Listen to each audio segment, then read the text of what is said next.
Raider Nation. Thank you for joining us on the Only Nation podcast, brought to you by the Raider Ramble and sponsored by Chucky's Thugs. My name is Heidi, but you may know me as Kevlar Prom Dress or even Raider Ladybug. I'm here with Raider Homer and T3 Raider Facts, and we're ready to talk some Raiders football together. Always ready to talk Raider football, especially after such a great game. Coming off a big win under the bright lights in Vegas and getting ready to make the first East Coast trip to Pittsburgh. So let's go. Today on the show, we'll take a look back at the exciting home opener against the Ravens with a thrilling finish at the end. And then we'll look ahead as the 1-0 Raiders take on the 1-0 Steelers in Pittsburgh. All right, Raider Nation, this is the Only Nation podcast, so we want to hear from you, the Only Nation. So give us a call at 904-701-8667. That's 904-701-8667. You can leave us a voicemail or you can send us a text. Here's the latest Raider news.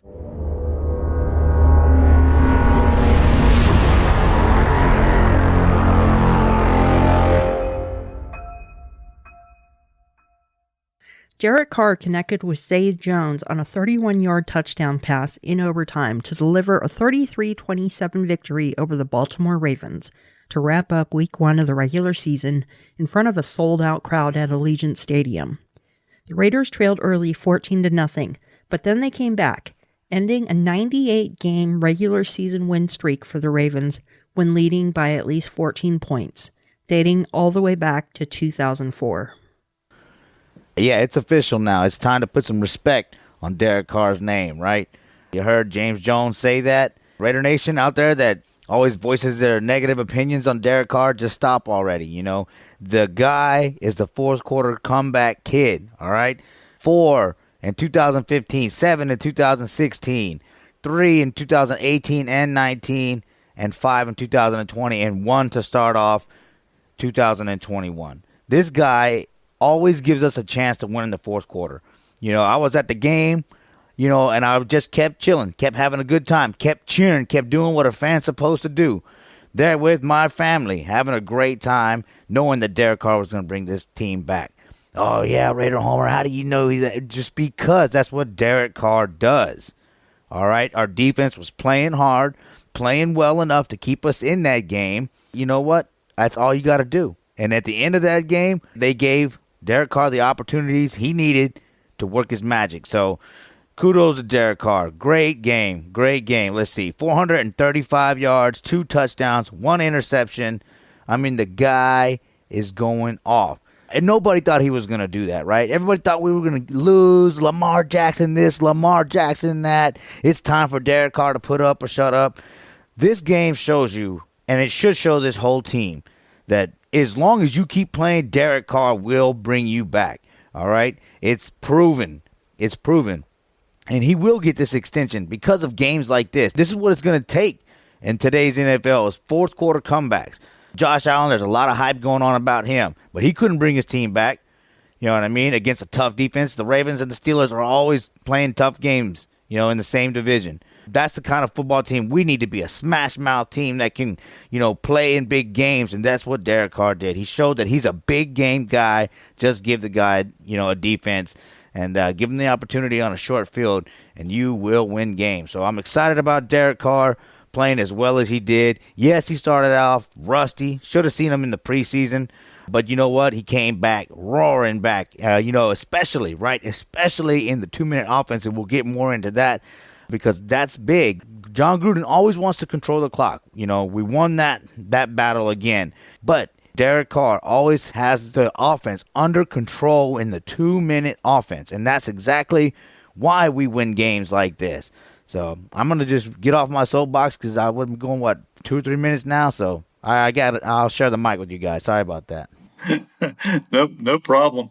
I'll tell you what, even though the Raiders were down 14-0, I really wasn't worried because I've heard it said on Raider Nation Radio and on many different podcasts, this team just feels different than in years past. I felt confident that the offense would come back. I was not at all surprised when they made their comeback. But again, I think this is a testament to the defense standing tall, bending and not breaking, but also a testament to this entire team not giving up. They had the home crowd behind them, and they really, really stood their ground, and they came back and won in the end. Yeah, I'll admit that Carr was very, very shaky at the beginning. He kept looking at Waller, forcing it, and double and triple teams. And Brian Edwards and Henry Ruggs were open, and he never even made a second read to see that. So he was focused on Waller. He had the yips, and, he had to shake them off. And, it took him a couple quarters to do that. But by the end of the second quarter, we'd almost caught up, and Carr had positioned the team into a spot where we were able to eventually catch up and pull off the victory. Carr was excellent throughout the last half of the third quarter, fourth quarter.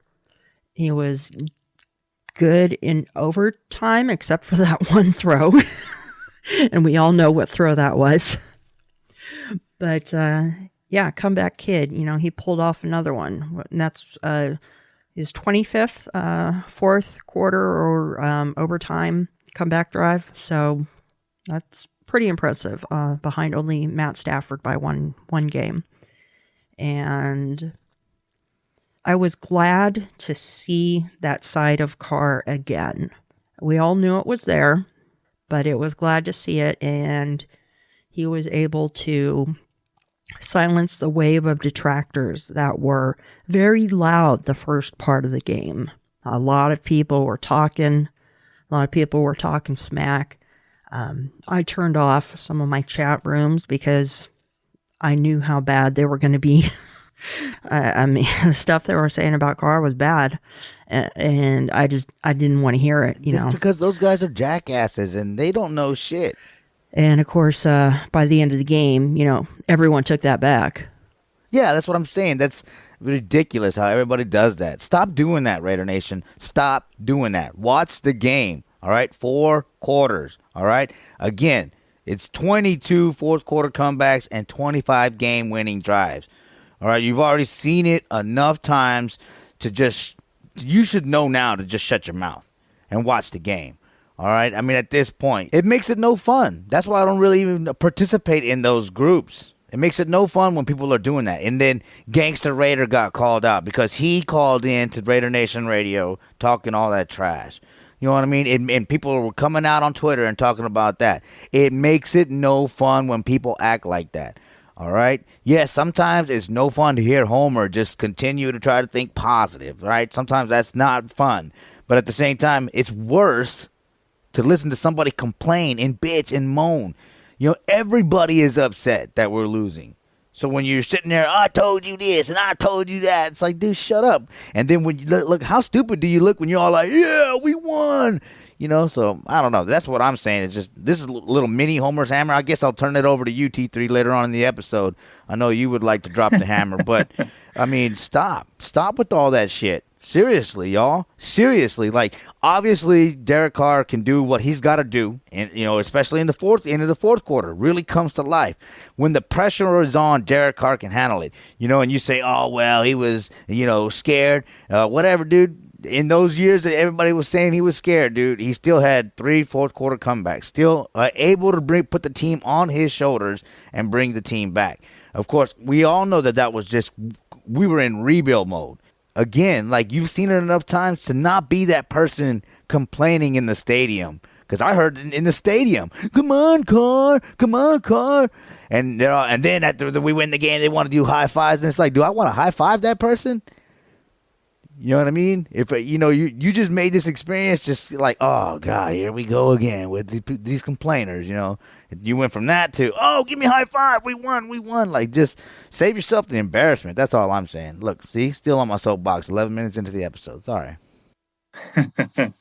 Well, after 20 years of losing, aside from 1 year, it's very easy for a lot of the Raider fans to jump on that woe is me, I'm a lowly Raider fan train and to bitch and moan about failures rather than successes. And everybody says, oh, here we go again. But again, as I said, this team feels different. Something feels different about this year. Yeah, I just don't even pay attention to social media during games anymore. It's too frustrating and pisses me off too much. So there. Injuries were a factor in the game. Already hit with a wave of injuries before the game even started, Baltimore also lost guard Tyree Phillips, who was taken off the field on a cart late in the first half after injuring his leg, and he did not return. On the Raiders' side, Cleve Farrell was a scratch, guard Denzel Good left in the first half with a knee injury, Yannick Ngakoue left in the second half with a hamstring injury, defensive tackle Gerald McCoy was taken off on a cart in the fourth quarter with a knee injury, Marcus Mariota was banged up after his long run, Josh Jacobs was battling with an injured foot, and Henry Ruggs was nursing a pulled hamstring. Richie Incognito remained out, and the Raiders hope to perhaps get him back for week 2. Although I have it on pretty good authority that's not going to happen. I heard that too. And again, the list of injuries is long. And as John Gruden has said, this is where everybody needs to step up, next man up. And this is where the practice squad really is going to come in handy with all those people that we stashed coming back from training camp. So let's see who's going to step up. Let's see who the next man up is going to be.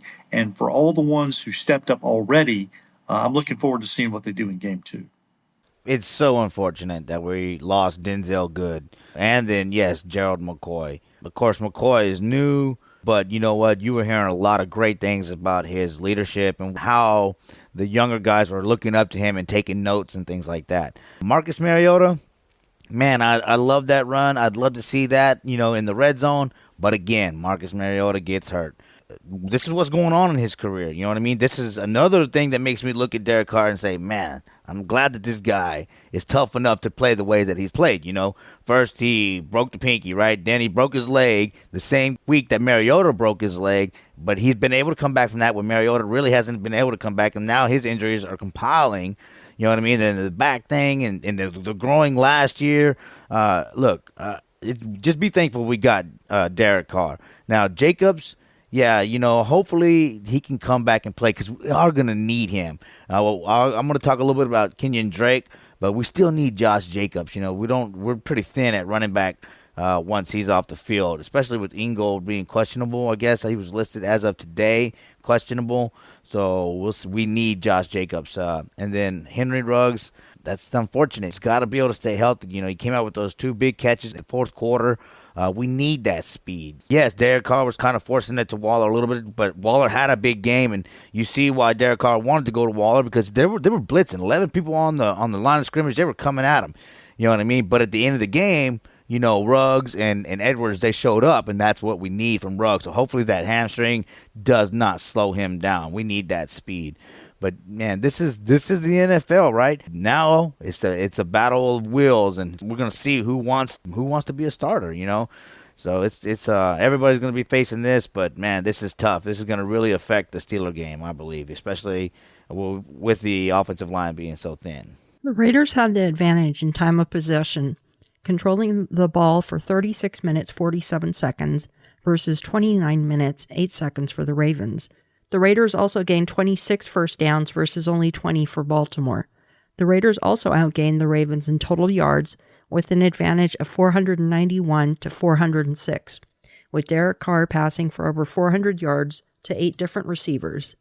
Darren Waller led the way for the Raiders with 10 catches for 105 yards and a touchdown. Hunter Renfrow gathered in 6 passes for 70 yards, followed by Bryan Edwards, who had 4 big catches for 81 yards. 8 different receivers. That's something that you used to hear the announcers talk about when they were talking about Rich Gannon a whole lot. They used to talk about that a lot. He was always hitting multiple receivers in a game.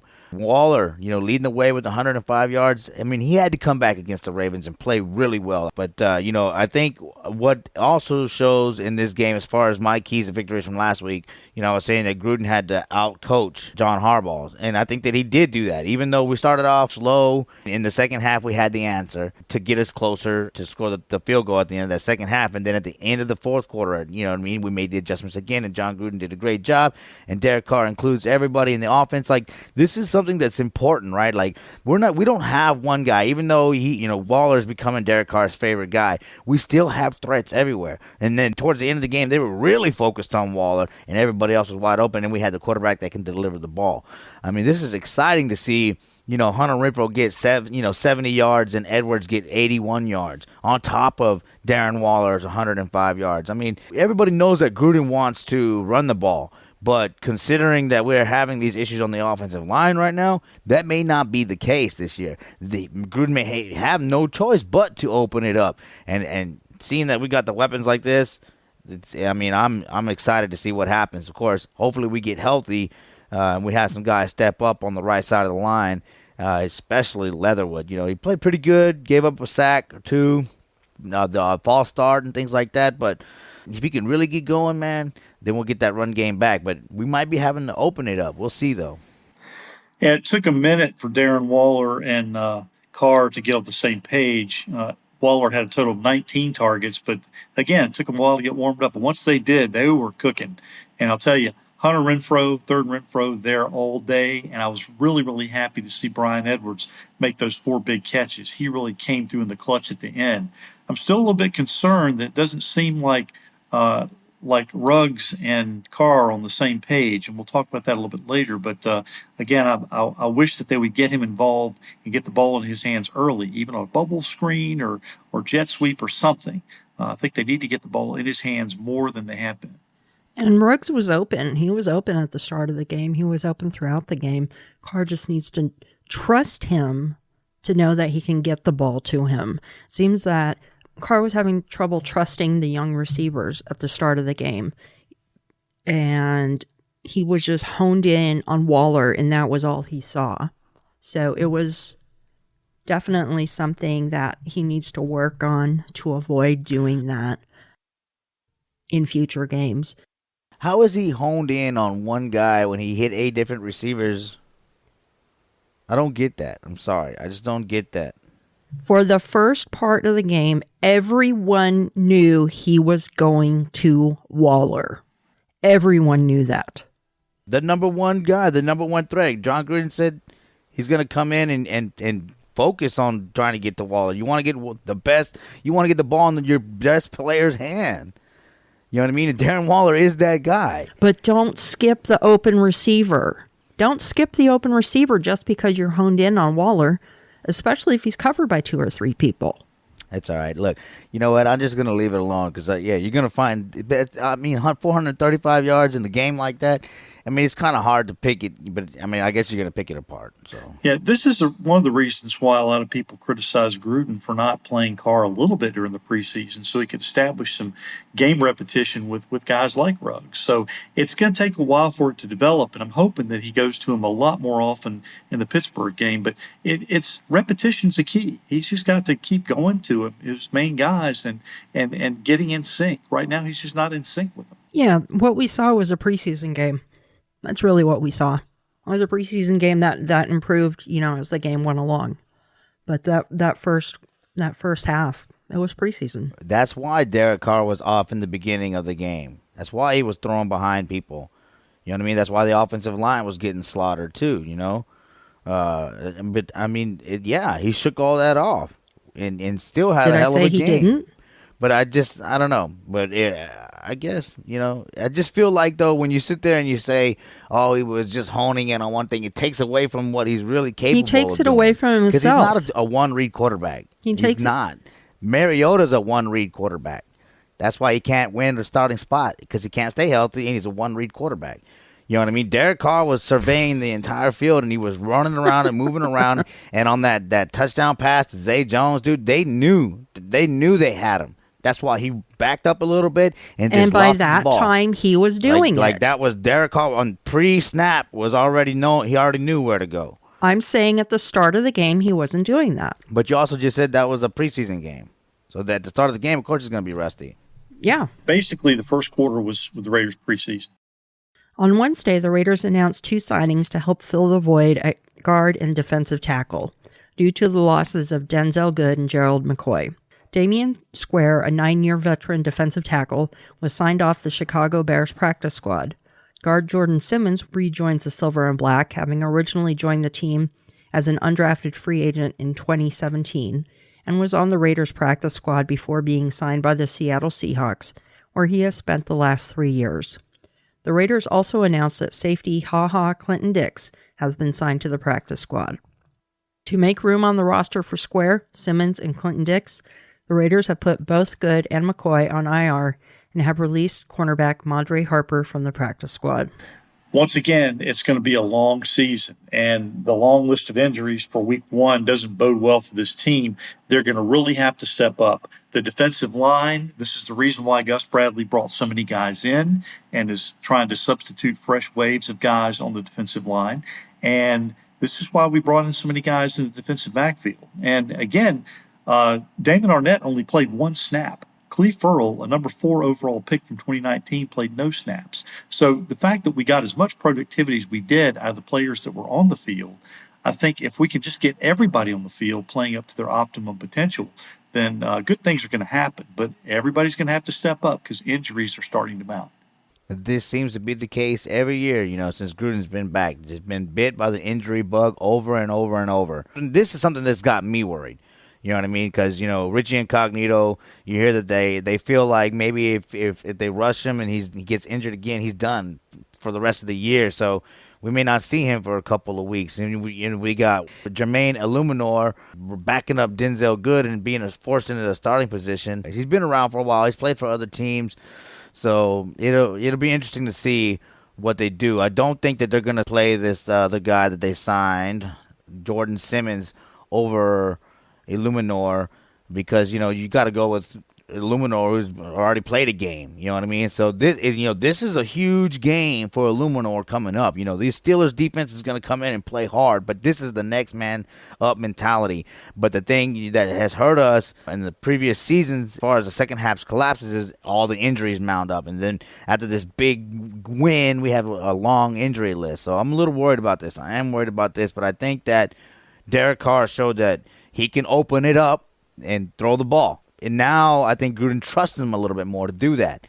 You know what I mean? And that could really elevate the team overall. You guys have talked about the conservative play.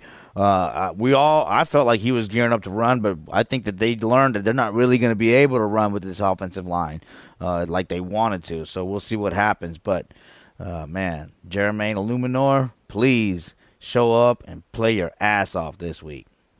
Josh Dubow of the AP, the guy Raiders fans typically love to hate, came out with an interesting stat on Wednesday. The Steelers are 2-5 with a .286 winning percentage versus the Raiders with Ben Roethlisberger at quarterback, which is 0-4 on the road, 2-1 at home. The only teams he has a lower winning percentage against during the regular season are the Saints and the Bears. He's 1-3 for a .250 winning percentage versus both. I don't really pay attention to Josh Dubow. Yeah, he's definitely not a fan favorite. But yeah, I love the fact that we've been able to, beat up on Ben Roethlisberger. I mean, I haven't been a fan of that guy at all for his entire career. But you know what though? We have a shot, even though our offensive line is hurting right now. We have a shot, because we've been playing well on the road over the last couple of years, right? I remember the last year we went to London, we traveled all over the place, and everybody was like, they got us traveling all these miles, and we still had a better win record on the road than we did at home. And then last year, the same thing. Hopefully, right, starting off this year with the home win really sparks this team, and because they already know that they can win on the road. They have experience winning on the road, and so I do believe that this team still believes in itself, and that defense is looking stingy. You know what I mean? And we Phylon, right? I'm excited to see what Phylon can do.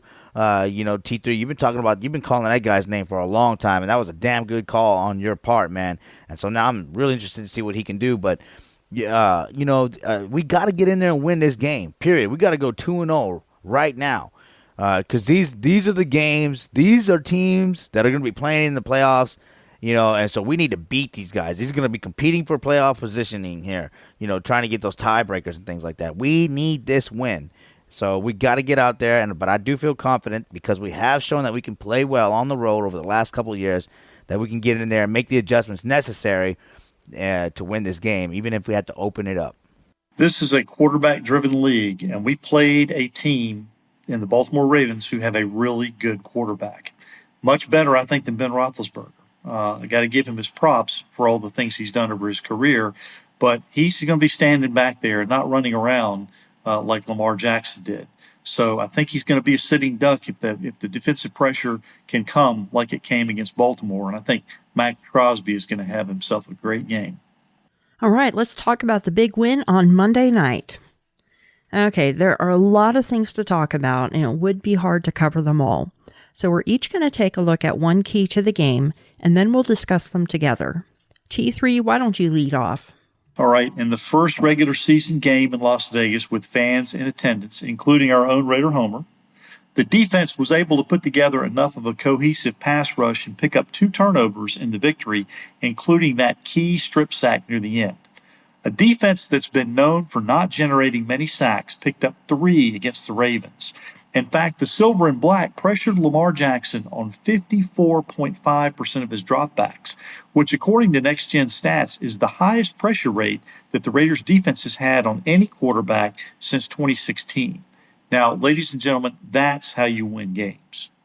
Yeah, I mean, getting pressure. It all starts in the trenches, right? On both sides of the ball. Right now, we're hurting on the offensive side of the ball, but on the defensive side of the ball, we're looking great. What I thought was a telltale sign this defensive line is being coached well is when Jackson ran to his right and Max paid attention and didn't let him break contain to the point where he got around him. He cut back and chased Lamar Jackson and forced him to throw the ball out of bounds. I mean, things like that are big, you know what I mean? And then you're coming up with the 2 sacks, the strip sack. There was all kinds of pressure. Now, though, we need our guys in the backfield to start coming up with interceptions right now. Because then you change an offensive game plan completely. You know what I mean? If you can start getting your secondary to get some turnovers, and maybe that's why they brought in a Ha-Ha Clinton Dix. You know what I mean? We'll see how that works out. He's still only on the practice squad. But he was a good player for a long time, and I wanted him to become a Raider when he was a free agent his first time around. But that didn't work out. But you know, this defensive line is looking really good. We were all upset when Buckner was let go of. I mean, we were looking good at that point, and then Marinelli stepped in, and, you know, there was all this uproar about how he wasn't a very good coach, but he's starting to turn this team around. Of course, it probably has a lot to do with Gus Bradley, too, but the fact that they're able to work right now and get these guys to put the kind of pressure that they've been putting on these quarterbacks, even in the preseason, and yes, that was the second 2s and 3s, but it shows a lot of scheme and coaching is where it needs to be, right? Our defense came out, and we held the Ravens under 30 points. And, you know, a lot of people were upset about Derek Carr last year and the fumbles, and now, you know, we forced Lamar Jackson to fumble 3 times, you know what I mean? 2 times, you know, at the end of the game. That's what defensive lines do for you. Now, if they can continue to do that, you might see Roethlisberger just throwing up prayers. But that's where we need our secondary to come in and get that ball. But it was great to see the defensive line play the way that they did. Yeah, I'm going to comment, and then I'm basically going to give my key to the victory. It's pretty much the same as what T3 said. The pressure that we were able to put on Lamar Jackson and on the Ravens was the difference maker. I had said one of the keys to victory would be winning in the trenches on the offensive and the defensive line. Offensive line did look a little rough. Andre James, Alex Leatherwood, they have a long way to go. I have confidence that they're going to make it, but they had a really rough first outing. So we need to see some improvement there. But Max Crosby, what are you going to say? The man was insane. His motor never stopped. Lamar Jackson probably had nightmares of seeing number 98 come after him in his sleep and probably woke up screaming several times. Max just never let up, and he was the leader of the pack. You know, there were a lot of big contributions by other players. Ngakoue was a big contributor. Nassib with the game sealing pretty much a strip sack. It was huge. And it was really nice to see that Nassib was recognized for something that he did on the field. You know, he had a rough year last year. It was good to see him be able to make a name for himself as a player, as a football player. That was good. But that pressure by the defense, that was the key. That was what made the difference. And, Being able to sack Lamar Jackson 3 times, that's like being able to sack normal quarterbacks 6 times. Because Lamar Jackson is not an easy guy to take down. He is slippery, he's slimy, he's so slick. And, he shakes and shimmies and dang, he's a quarterback that we've never seen before. And to be able to get him down 3 times is pretty impressive. So hats off to the defensive line. Hats off to Max Crosby. And I also have another key, but I will get to that in Heidi's Heroes. Yeah, and you're right. The defensive line really stepped up. They made big plays when they needed to. I was really happy to see Carl Nassib step up and make the big play that he did. But Monday night was Max Crosby's coming out party. I mean, my goodness, every time the defense came in, they zeroed in on him on the television. He was playing to the crowd. He was getting energy off the crowd, and he was just making plays right and left. And he seemed to get stronger as the game went along. I know there's been lots of comments about the fact that they just wore him out last year, play after play, but on Monday night, he just seemed to get stronger as the game went along, and that shows good things going down the line. Max Crosby, to me, is really healing that wound that Khalil Mack left. This guy is becoming a legit pass rusher. And yes, that was his kind of coming out game. As far as, the Monday night football, first game with fans in attendance, and it was awesome to see him perform the way that he did. Again, smart plays, like when he was coming down, then he saw Jackson try to go to the right, and he chased him out. Small things like that changed the game overall. And he was relentless. This is like his 3rd year. We've been talking a little bit about Ruggs. He definitely needs to step it up this year, but again, that's why I try to be patient with a lot of these guys, because year 3 is really the year that you can really make a smart decision when it comes to whether you want a guy to stay on your team or whether you knew he's not working out. That's why Cleveland Farrell was held out, because it's just not working out. Of course, I'm pretty sure he's going to play a lot this week, so hopefully he can step up. But you know what? It takes a little bit of time for these guys to really develop into what they are or what they can be. I mean, this guy is set. He's blazing his own trail. You know what I mean? I almost want to buy a number 98 jersey. Of course, I'm going to wait. If he re-signs, I'll probably get a number 98 jersey. But you know what? Here we go. That's another thing we got coming up. We got that 2019 draft class coming right around the corner that we got to get signed. So, he's making a run. And then, of course, Waller's going to want money. I mean, I think as of right now, we're $50 million over the cap. So it's going to be time to put up or shut up for a lot of these guys. And Max Crosby is making a lot of noise. All right, so with that, we will move on to my key to victory versus the Ravens. We talked a little bit about Derek Carr and the 2-minute drill, right? We all know Derek Carr is great in the 2-minute drill, but I think the biggest key was that we were able to get in position for Daniel Carlson to kick field goals, right? And I know, the 4-point difference, score touchdowns, but Carlson comes in with a few seconds to go and kicks a 34-yarder. And at that point, it was 14-10. But we got those points, in a 27-27 game at the end of regulation. That drive was big. That was huge. So the fact that we know with 30 seconds to go, we can answer back, and we got a kicker that's clutch is a huge key to victory, especially in the fourth quarter when he kicks a 55-yarder, okay? With Derek Carr again. Mr. Cool, the comeback kid, gets us into position. Daniel Carlson, bam, boots it through 55 yards, man. You know what? And the other thing is, like, if we would have, that would have been a game winner. That 55-yarder would have been a game winner if we would have went for that field goal on 4th and 1 instead of going for it. So while I believe we need to score more touchdowns, I got to say, man, you got to take the points when you can get them, because we wouldn't have been talking about overtime if we'd have got that field goal. But special teams was the key to the victory here. You know what I mean? Because they kept us in the game at the end of at the end of the first half and at the end of the second half. So shout out to Daniel Carlson. If I would have gave him the game ball, because kicking that 55-yard field goal, man, dude, I love Seabass. All-time leading scorer on the Raiders. But Seabass was cardiac Seabass for a reason, right? It was nerve-wracking to watch him kick these long field goals, because sometimes he would miss these long field goals, and it always seemed like in the clutch moments, he would let me down. Now, that's just the way I remembered it. So please, Raider Nation, don't hammer me if that's not the way you see it. But Carlson comes in, and I feel like, all right, we got it. We got this. And I just feel very confident in him. And I'm glad that we got him, man, because it was rough. Gruden's first year, as far as kicking field goals. But Carlson has really showed up, and his leg was definitely a key to victory in this game versus the Ravens. Yeah, Carlson, I mean, they call him Matty Ice. Nah.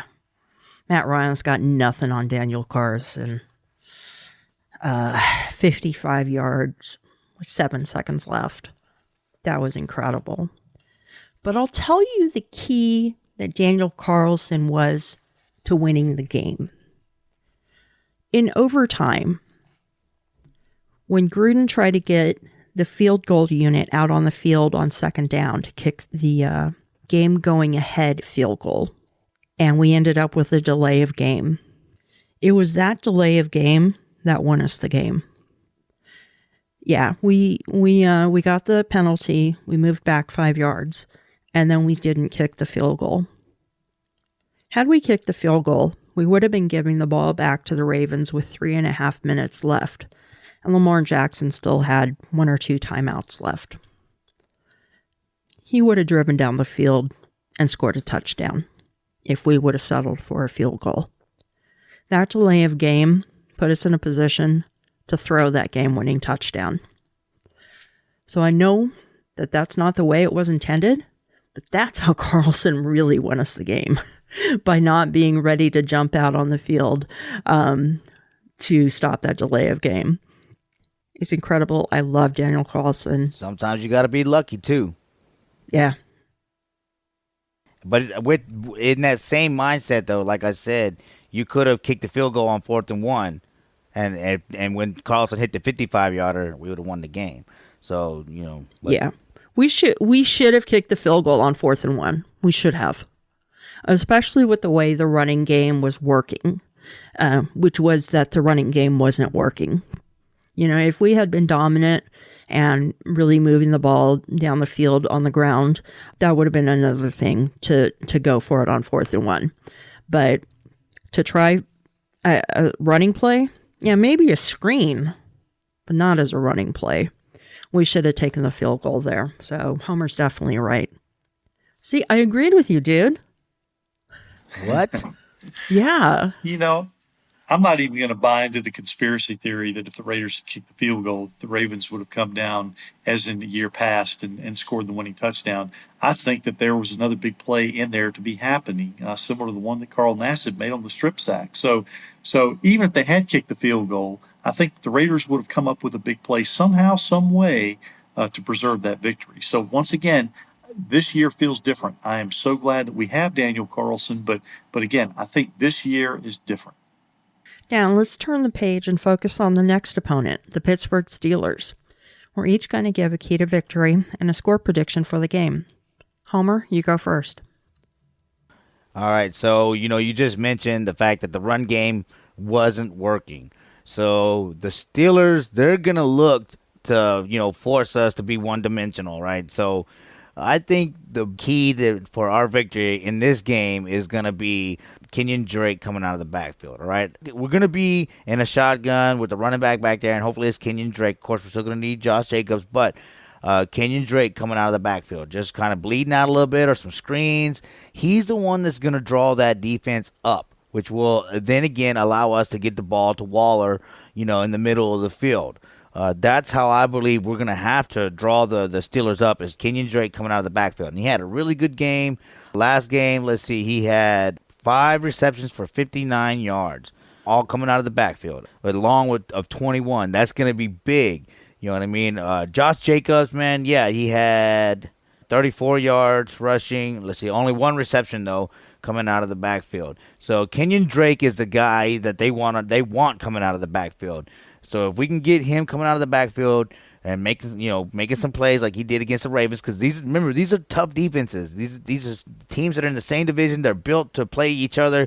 So we're gonna go in and we're gonna face this tough defense. So Kenyon Drake's gonna have to come out of the backfield, make some plays, and get this defense to focus on him, which will open it up for Darren Waller. And then I think later on in the game, like we saw against the Ravens, it'll also open it up for Edwards or Zay Jones, or, Ruggs came through a couple of big catches in the fourth quarter too. But to start the game, Kenyon Drake coming out of the backfield has to work. Of course, this is a smart Steelers defense. So the screens, I'm a little worried about that, but Derek Carr, he can get rid of the ball quick. So Kenyon Drake is going to have to be able to make people miss. But that's my key to victory, is Kenyon Drake coming out of the backfield. Homer, I totally agree with you on this, because now there is a sync between Carr and Kenyon Drake. And again, they didn't have that before because they never played together, even in the preseason. They only played together in practice. So if you get the ball to Drake early and often, and he already proved his worth against the Ravens, I see him being able to open up things for the outside receivers and also being able to open up things for Josh Jacobs in the run game. So I agree with you. Getting Drake off to an early start can really be a key to victory. Yeah, Drake is going to be very important. His ability on the ground, he's just not that big, strong runner like Josh Jacobs is. And it shows. But not everyone can be. He is fantastic out of the backfield.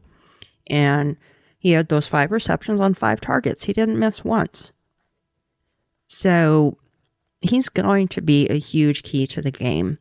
And setting him up, making sure that our offensive line is able to pull it together a little bit so that we can actually get some rushing in.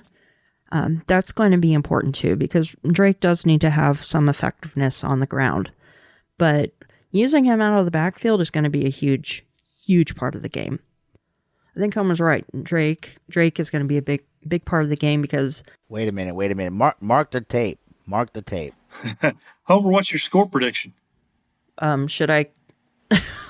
I was in the middle of a sentence. Yeah, no, go ahead and, keep going. I was Sorry. just marking the tape because you said I was right twice. I'll clean it all up.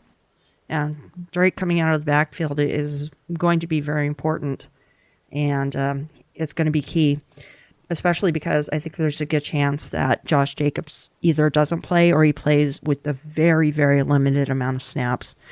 We have a very fast turnaround time from the Monday night game to a Sunday morning game. Not a lot of time for him to recover. And he's somebody that we're not going to be able to count on just because of the injury. And Drake is going to be very important. My key to victory is going to be the key that was what won us the first game, is going to be the defense. It's going to be the defensive pressure. Max Crosby needs to have a good game, needs to keep up the hype, needs to keep up pressure. I don't know if Ngakoue has been rolled out yet, but I think there's a good chance he also does not play. I think that Crosby and Ngakoue are incredible together, but Crosby's going to have to make up for it, because even if Ngakoue does play, he's probably going to be limited. The pressure from the defensive line is going to be key. And if we come after Roethlisberger with the type of pressure that we went after Lamar Jackson with, Ben Roethlisberger doesn't stand a chance. He's not a mobile quarterback. Yeah, he's big. He's hard to bring down, but we got big players too, and we can bring them down. So that's going to be the key to the game. We have a lot of injuries, so I am going to say the Raiders win, but it's going to be a close game. So I say Raiders 27, Steelers 24. All right. Al Davis famously said the opposing quarterback must go down, and he must go down hard. As you mentioned, Heidi, Big Ben's not going to be doing much running around, so it's up to the defense to get that upfront pressure and generate at least 4 sacks. I'm calling it now, at least 4 sacks and at least 1 interception. Now, I am a little concerned about the Steelers' ability to get it to the receivers in the short middle of the field, so those defensive linemen are going to have to come in waves with hands in the air. Max Crosby is going to eat. Yannick Ngakoue, I hope, is going to eat. And Cleve Ferrell just needs to show up. Now, if he's going to prove he's worthy of having that 5th-year option picked up, it has to start on Sunday. Oh, and by the way, I have the score, Heidi, as Raiders 27, Steelers 24.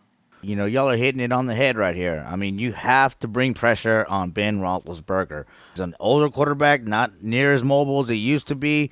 But the key, though, I'm going to go back and say is it's still with the secondary, because I believe that our defensive line is going to be able to apply pressure.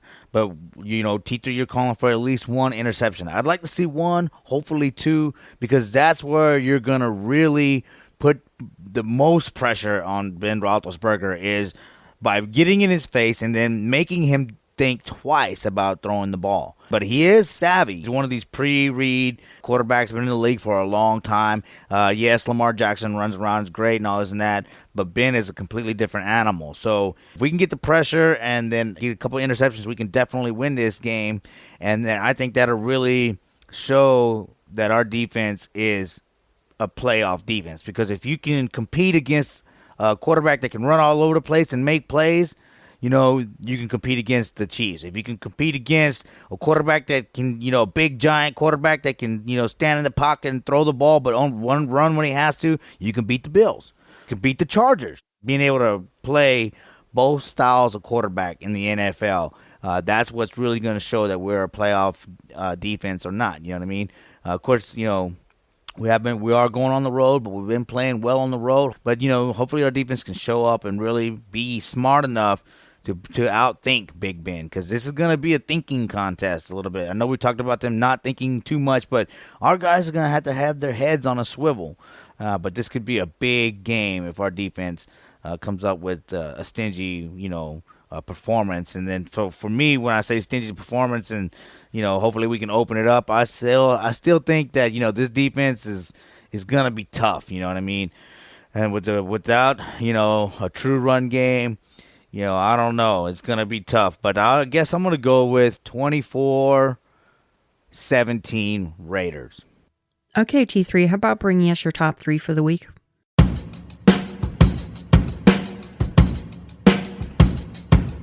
T3's top three. All right, here is this week's top three. Number one, Henry Ruggs wasn't nearly as much of a factor in week one as I'd hoped he would be. At this point, I just don't think that he and Derek Carr are totally in sync with each other. I'd like to see a few more big plays out of Ruggs this Sunday, but it seems like Zay Jones may be emerging as the newer version of Nelson Aguilar. And don't count out my guy Hunter Renfrow. He's always there and always on. He may not be the fastest guy on the planet, but they don't call him third Renfrow for nothing. Number two, here's the thought. Gus Bradley doesn't normally like to blitz, and we know that Jonathan Abram has sometimes been suspect in coverage. So if Abram could just shadow Najee Harris in the backfield and go where he goes, I wonder what might happen. At the very worst, it could shut down that rushing attack and or have someone on his tail if he goes out for a short pass. I think Abram does well when he has a focused task, and maybe that could be his assignment for the week. Just take care of Najee Harris. And number three, Daniel Carlson needs to always be ready, and the field goal unit should always be ready to go just in case. The Raiders got a little bit lucky on Monday night, but I don't want to see a blown-up special teams play end up costing the team. I call this sideline awareness. This is on the coaching staff. And that is this week's top three. Yeah, I'm hoping that Henry Ruggs ends up being a bigger factor than he was. He ended up with, 4 or 5 targets? It would have been nice to see him get a few more, but dang, I like Zay Jones. It would be nice to see him start to emerge as the newer version of Nelson Aguilar. Carr likes him. He has a really good relationship with him off the field, and that relationship might actually translate onto the field. So, I'm still trying to figure out Ruggs. I really am. The potential is there. I'm just not sure if he's getting that separation that he really needs. I know he's put on weight, but I'm still not sure if he's getting that real separation. And you were right earlier. The trust factor's just not there. Yeah. So Gus Bradley doesn't normally like to blitz, but when he does, oh boy, does it work. And it works because normally he has so much pressure on the quarterback as it is. You add the blitz into it, and it just overwhelms him. He doesn't know what to make of what's coming his way. Jonathan Abram, I was impressed. He did look improved. Not necessarily in coverage, but he tackled. and he actually held on to the tackles. I was very impressed with that. I saw some real improvement with him, and I'm excited to see what he's going to do under Gus Bradley. I think Bradley's going to be able to use him. Daniel Carlson already kind of alluded to the fact about always being ready. He was warming up. Nobody expected Gruden to call him in on second down for a 50-yard field goal with 3.5 minutes left. So, yeah, you're right. That's on coaching, because nobody would have expected him to be being called to kick at that moment. So, yeah, that's on coaching. Gruden, you never know. You just never know. Now, let me take a shot at this T3's keys here. Henry Ruggs, again, he still came up big in the fourth quarter. 2 catches for 46 yards, put us in great position. You know, I feel like that third year is where you really find out where a guy is. But again, you know, Ruggs came through with the big catch last year versus the Jets, so he has shown flashes, but he may just be way too undersized. It might just take him a little bit more time. You know, Max Crosby was, you know, they talked about him lifting weights. That's what they thought he needed to do, was hit the weight room. So sometimes these guys just got to get bigger and stronger, and that may be his only issue, because he still has the speed and he got open a couple times, and you know, Heidi, you talked about him being open and Carr didn't go to him. So I think he's going to be fine, but it would be great to see him just, you know, blow up this year and become the next greatest wide receiver. But, you know, yeah, I'm never going to count out Hunter Renfrow. I've been saying that he's going to be the next greatest Raiders wide receiver of all time. So he's living up to that hype. I believe that tight wire act that he did on the sideline was fantastic, man. I love seeing that. Zay Jones, you know, if he could become Nelson Aguilar, excellent. That's exactly what we need. You know what I mean? Zay's been putting in a lot of work. I like how Carr talked about Zay showing up to every practice that they scheduled together. So that guy really cares about, you know, being a good professional. He showed up at the end of the game. So his hard work is paying off. Now, Gus Bradley, as far as blitzing, yeah, you got to get some blitzes in there. Don't be afraid to blitz. But again, Ben Roethlisberger is that smart quarterback. So if you don't get there, you're going to help him out blitzing, I think. So we'll see what happens, but you know what? Just get it done, right? Just hit him. Hit him in the mouth, and we can win this game. Yeah, Daniel Carlson, yeah, he was warming up. That was definitely on the coaching staff, but he would have made that field goal. And T3, I'm with you, man. The Ravens, they coughed it up twice at the end of that game. I don't think that they thought that the Raiders were going to play them like that, but they did. But, yeah, I don't want to see that kind of stuff happening. That's definitely some sideline awareness issues, definitely on the coaching staff. You know, sometimes you got to be lucky. We got we got it done when we needed to at the end of the second half, at the end of the first half, and then, you know, we still ended up getting it done in overtime. So just kind of, you know, just win, baby. Just win. Clean it up a little bit. Clean it up. All right, give us a call at 904-701-8667. Leave a voicemail or text message at that number, or send in a message via social media, and we'll share your thoughts. And this week, we've got 2 voicemails from Raider Steve. Hey, this is Raider Steve, Richmond, VA. Little hoarse from hollering at the screen last night. Sorry about that, y'all. Hey, so for starters, I hear Homer was at the game. Really curious what he thought about mainly the crowd. You know, I looked up in the third quarter.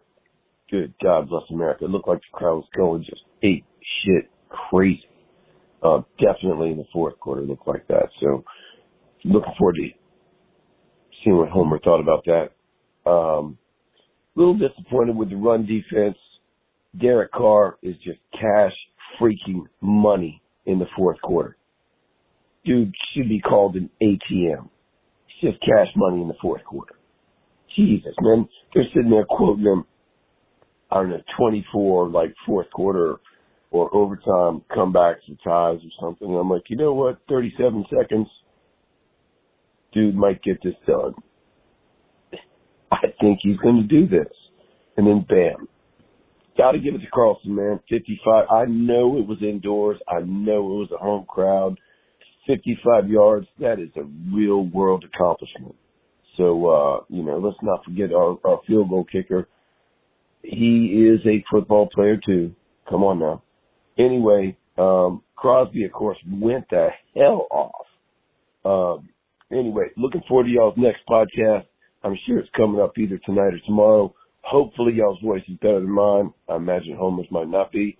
Nonetheless, looking forward to hearing from you soon. Y'all have a good one. Bye. And here's his second. Hey, sorry to call back. This is Raider Steve, Richmond, VA. Two things real quick. One, man, I've been reading about the game, looking at stats, highlights, even watched the game, at least second half again.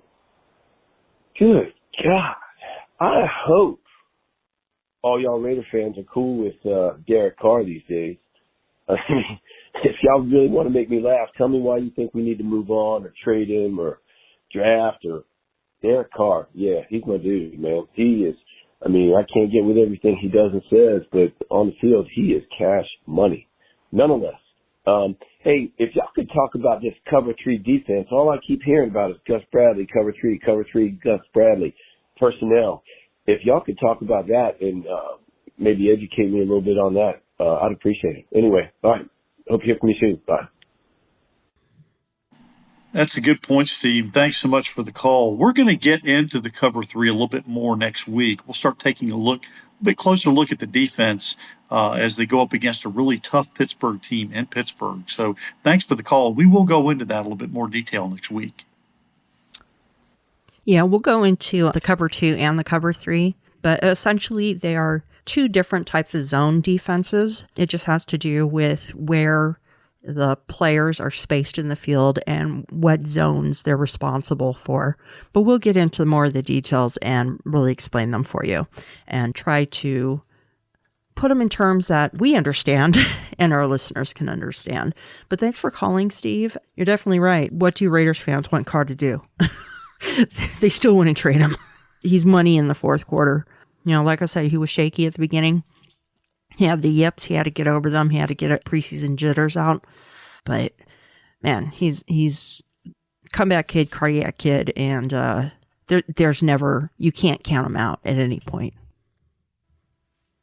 The short answer for the cover 3, the field is divided into thirds, with one safety usually covering deep and then your corners dropping back. And then a lot of times you have the linebackers with an umbrella coverage.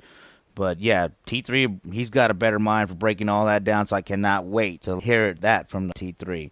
Now, Steve, man, what did I think about the crowd? Bro, it was electric, man. It was exciting. You could feel the energy, man. Everybody was cheering. And, yeah, there were some instances where maybe we were cheering at the wrong time. But, man, everybody was just so happy to be back into the stadium to watch the Raiders at home. You know, I'm standing there with friends of mine that I see on all these trips that I take, you know, that I talk to a lot behind the scenes. It was a great feeling to be a part of something that big. Yes, fourth quarter, Derek Carr is money. And what do I got to say to all them haters? Pay the man. Pay the man and shut your mouth, all right? Because, look, we're the fans. We're going to keep going to these games. We're the ones that end up paying these players. So just pay the man, all right? Because Derek Carr is worth every penny he's ever made, all right? He has worked his ass off to be a Raider, the best Raider he can be. You can't put all the crap that's happened with this organization on him and think about all the crap that's happened with this organization just in his short 7 years. Derek Carr, dude, is the best quarterback we've had since Rich Gannon. And like I said, if he can get us to a Super Bowl and win it, he's definitely going to be right up there as probably my favorite Raider of all time. But, man, Steve, thanks for the call, man. Just keep listening. And, yeah, I'm excited about talking about the cover 3 defense myself because, you know, that's Gus Bradley's defense, you know, led to the Legion of Boom. So, as my good friend Oakland Raider Savage says, he calls it the Allegiant of Boom. So, if we can get something going like that, it would be fantastic. All right, and this week, be sure to check out Raider Roots, questions 67 and 68. And unfortunately, if you were one of the first people to listen to the podcast, the file got corrupted. So there was a little bit of skipping and it might not have made sense in some parts of it. So give it a second listen.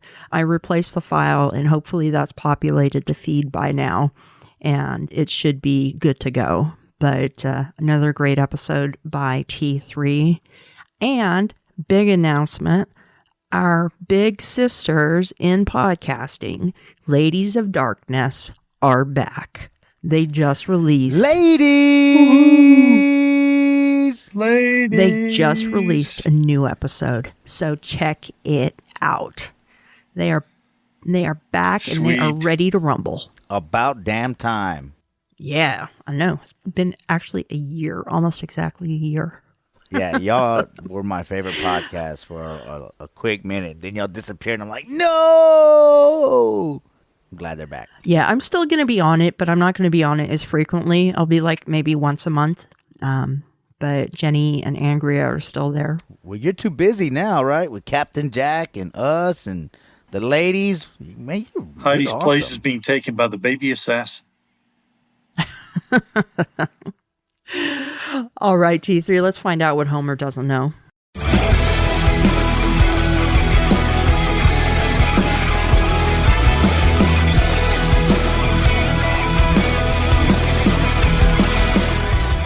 Hey Homer, did you know? All right, now it's time for another edition of Hey Homer, Did You Know? In this segment, I will ask Homer and Heidi and the rest of our listening audience a Raiders-related question with 3 possible answers to choose from. I have a feeling everybody's going to get this one right.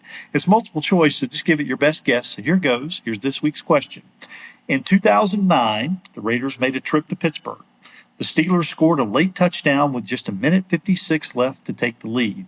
Then, Bruce Gradkowski, who had come in a relief role for the Raiders, led the team all the way down the field in a classic 2-minute offense and threw a touchdown pass for a thrilling Raiders victory on the road. Who caught that game-winning touchdown pass? Was it A, Johnny Lee Higgins, B, Louis Murphy, or C, Michael Bush? Homer, what do you think? Man, I think you just jinxed it by saying, I think they're going to be able to get it. I think, though, it was B, Louis Murphy. Heidi, what do you think? I thought it was Louis Murphy before I saw the options, and so I'm going to go with that. Johnny Lee Higgins looks enticing. I'm going to go with B, Louis Murphy. You see, I told you all this one was easy. Louis Murphy is the answer. B, Louis Murphy is the person who caught the game-winning touchdown pass in 2009 to lead the Raiders over Pittsburgh. Oh, and by the way, the final score of that game was Raiders 27, Steelers 24, the exact same score I predict for this week's game. And that is this week's version of Hey Homer, Did You Know? You remember when Chris Carr got that interception at the 1 and ran it all the way back?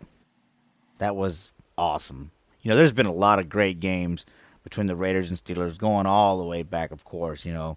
I'm happy, though, that we've had this good record against Roethlisberger. Let's keep it going, Raiders. Let's keep it going. And now, Raider Nation, it's time for Heidi's Heroes. Flying away on a wing and a prayer. Who could it be? This one wasn't a tough one for me. I knew who it was on Monday night before I even rewatched the game. Me? This is about me? Awesome. No. Hey, but if you guys were watching the game, you would have seen Raider Homer in the crowd shot right at the end of regulation. So if you didn't see him, go back and watch on your DVR on Game Pass. Right at the end of regulation, there's a crowd shot, and Raider Homer is right in the middle of the screen. You can't miss him. Remember was that, awesome. Raider Nation. Remember that. At the end of regulation, in a wild game where people were upset at Derek Carr, Raider Homer was there. All right? You've seen the meme. He never backs into the bush, right? Homer never leaves the stadium either.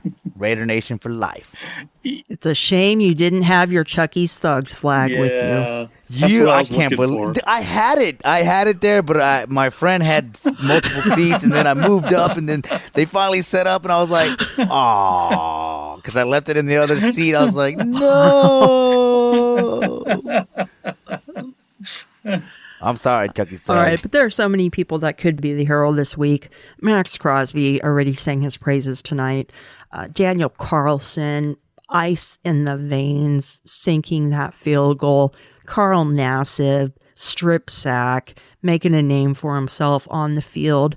But My hero is going to be an unsung hero, the hero that you're not going to think of right away, the hero that kept us in the game and allowed us to stay close enough to pull even. My hero is A.J. Cole, the punter. He punted 6 times in that game for a total of 316 punting yards. His average was 52.7 yards per punt, and he had a long punt of 67 yards. That man kept us in the game. If it would have been an average punter who had an average game, we would have been toast. AJ Cole, you are my hero this week. You were amazing. You punted the lights out, and without you, we wouldn't have been able to pull off that game. AJ, you're my hero. You rock. He channeled his inner Ray Guy, his inner Shane Leckler. Oh, and let's also mention the fact that A.J. Cole, in addition to the punting duties, is Daniel Carlson's dependable holder for field goal attempts and extra points. This game is about all 3 phases playing well. So when you got your punter kicking the hell out of the ball and your kicker kicking the hell out of the ball, you know, chances are you're going to win. Now we need some returners. You know, we need some returns. But look, I'm excited about this young team that we got. You know, Trent Sig, he's been on the show. I love A.J. Cole playing well. Daniel Carlson drilling 55-yard field goals in big games, all 3 phases. So I'm excited that A.J. Cole is awarded Heidi's Heroes this week. And then, I talked about Carlson being the key to victory. So I think that's how much our team is improving, that we're talking good about our special teams, our defense, and our offense. I mean, I'm excited about this. Great call, Heidi. I love it. Yeah, and what was really nice is I've actually seen on some shows and on podcasts and commentary by analysts, they also gave AJ some props. So it was really nice to see the special teams really recognized for their part in this game because they came up huge. Without them, we wouldn't have made it. The one thing we need is we need those gunners to go just a little bit faster because there was that one punt that was mishandled that we could have grabbed, rolled like 5 yards in front of the Raven. We should have been there to jump on it. That's the only thing that would have made AJ's performance even more perfect. Too bad we let go of Tanner Muse. I'm sorry, Homer. I'm sorry. And that about does it for this week on the Only Nation podcast. Next week, we will also be running late again because one of us has the wedding anniversary, and apparently it's like a big holiday, and they're not allowed to record on our normal day. So we're going to run a little bit late again, but then we'll settle into our regular recording time and we'll be releasing on Wednesdays of each week. Hey, congratulations, T3. Hey, thank you. I just wanted to mention that on September 20th, on Monday, that will be our 24th anniversary. 24 as in Hall of Fame Charles Woodson. 24. Congratulations, T3. That seals it. We're going to the Super Bowl this year, and we're winning it all. And I've had the pleasure of talking to T3's wife before. She is a lovely lady. So congratulations to both of you. Oh, yeah? I got to say hi to her on the phone, too. Yeah. Well, I had a long discussion with her, so. Oh, man. If you'd like to help support the show, buy us a hot dog at buymeacoffee.com/onlynationpod. You can find me, Heidi Stabbert, on social media as @KevlarPromDress on Twitter and Instagram, or Heidi Stabbert on Facebook. You can also find me on YouTube on the Captain Jack Rackham channel every other Tuesday night. I join the DC wench Peggy Holmes and Andrea Trask on the Captain and His Wenches show. All right, Raider Nation, the season is here. We are 1-0, so keep coming back and listening to the Only Nation podcast and hear our opinions on the games as we progress through the season. And please go to chuckystugs.com and get you a flag and enter the code HOMERFLAG to get $9.99 off of your purchase. But when you get into the game, don't leave that flag. Don't let it go. Hold it in your hand, because when you get on there with that flag, you can win some money. So go to chuckystugs.com and check out all their information. Also, I was standing there with Joker Raider as well. So go to jr60brands.com and check out some of that merchandise over there. Joker Raider is for the fans, by the fans. Great, solid friend of mine. So go check them out. You can find me by going to theraiderhomerchannel.buzzsprout.com. There you will find links to all my social media accounts as well as my podcast. All right, Raider Nation, we want you with us every step of the way during the regular season, so here's what we would like you to do. Send us your name and address so we can send you some free Raider swag.